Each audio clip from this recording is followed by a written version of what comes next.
I was asked on the radio the other day about CCTVs. Middlesbrough in the UK was identified as the 14th biggest city now for CCTVs. And Middlesbrough is not that big a town. And they were asking me, what does this mean? And I said, well, now we have to see CCTVs in the context of a much bigger problem or challenge. When CCTV was first sold to the public 20 to 25 years ago in the UK, it was introduced as a way of preventing car theft. That was the first thing. But then it was introduced for crime prevention, and then it began to take on other forms. And there's a bit of technology creep going on there. People don't always expect that CCTV cameras are being used in the way they are. They're not always well educated about that. Sometimes they are and they ignore it anyway. But the thing I'm saying is that now CCTV has to be seen in the context of Facebook and the data breach and the data security.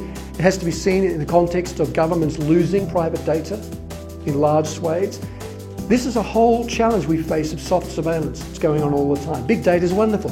Big data analytics is used to design furniture now. It's used to design crime prevention programs in some cities now. It's got practical uses. But big data is a form of soft surveillance. Samsung Television last year put out a warning to all the users of its smart TVs saying, you need to be aware that the voice recognition technology in our televisions can record conversations in your living room, and we at Samsung are concerned, because those conversations are then stored in the cloud, that hackers might be able to access them.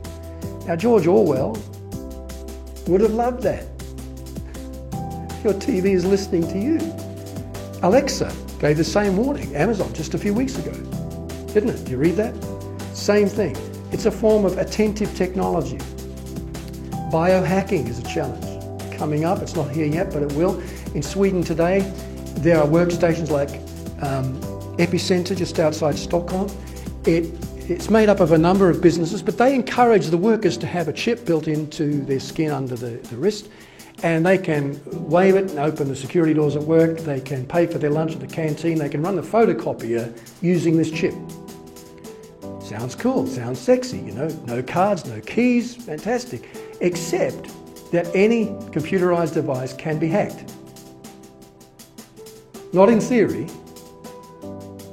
In practice, just find a way, can be hacked. The Russians know this. Our security services know this. So I face the challenge now, if I have this embedded into me, that my body becomes what my telephone is today. A hackable and trackable device. Do I really, really want that? So as we look at Innovation Hub status, we need to look at the other side too and keep the human focus. Smart cities have to serve people in smart ways.